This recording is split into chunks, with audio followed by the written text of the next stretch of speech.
And what's up, everybody? I'm back with another movie review, and today I'm reviewing Goldfinger.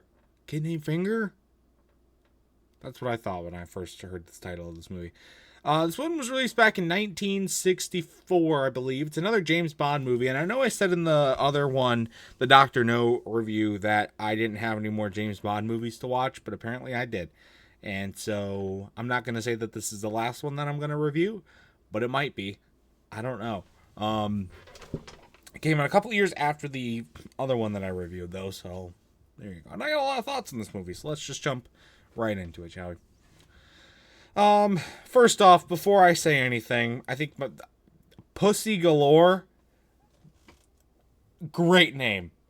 Absolutely great name. Okay? Where did they come up with that? Where did the first I want to know in the like writing session of this movie, like during the writing part of this, or like during like briefings for characters or whatnot, I want to know who proposed the name Pussy Galore, because I need to run up to them and like thank them, because that was a banger idea, especially for the 1960s, when that probably would seem a when that probably seemed very extreme because everybody was more conservative back then. Great name. I love the Pussy Galore. 10 out of 10 right there. Just wanted to point that out real quick.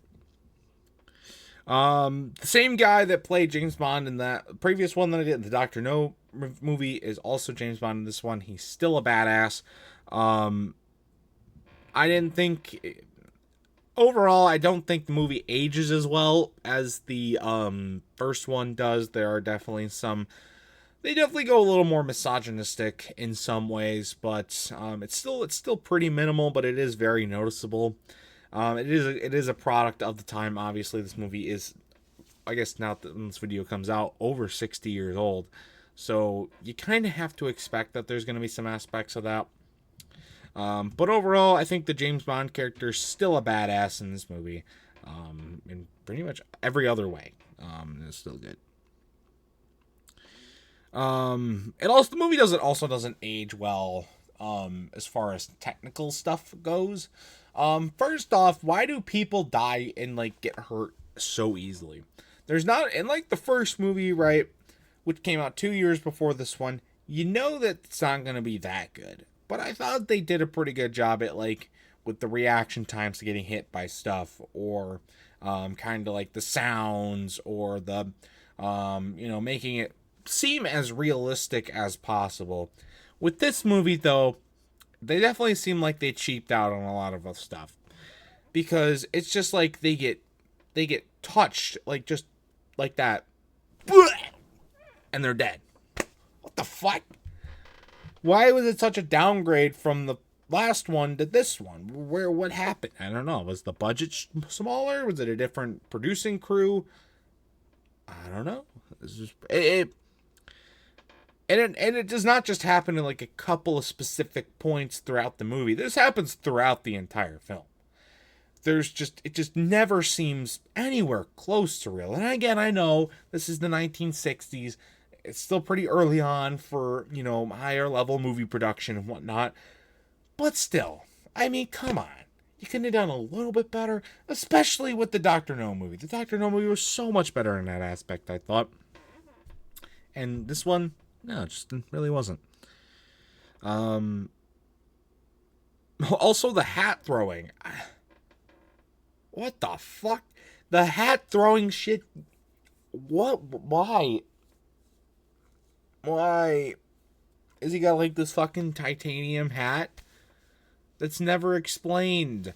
It's never explained. It's just like this random butler that all of a sudden has this hat that can just one-shot everything and break through fucking metal pipes and walls and shit. What the hell? That doesn't make any sense to me. And also, I mean, going back to more technical stuff, they, like with the hat, like what the fuck is with the hat? And also the, like kind of the audio for this movie, they didn't really play a lot of like music or like suspenseful sounds or anything to really amplify any of the scenes.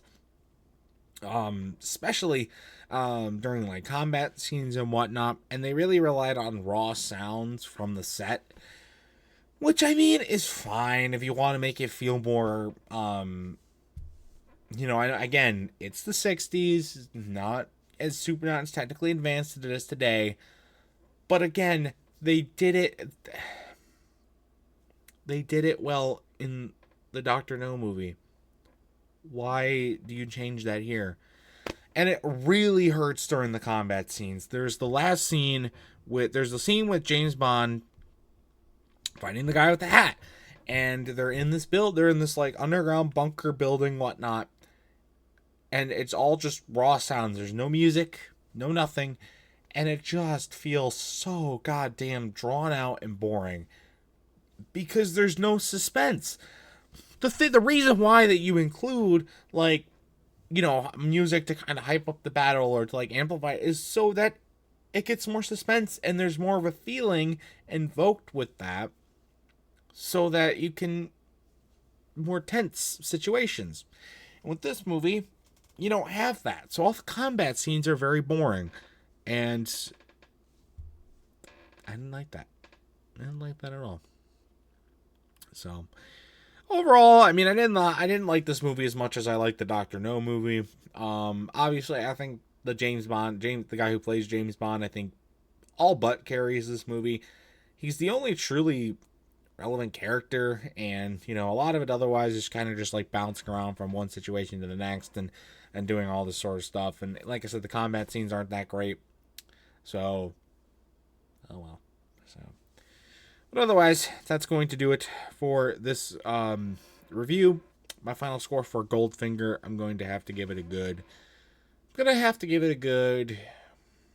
I'll give it a 5. I didn't like outright hate the movie, but God, it's boring. And yeah, like I said, a lot of the other things I already pointed out. So that's going to do it though for this review. If you've ever seen Goldfinger, I'd love to know your thoughts about it in the comment section down below. And that's going to do it for this video as well. So stay tuned for much more amazing content, including more movie reviews and other awesome stuff. And until next time, see you guys later. Goodbye.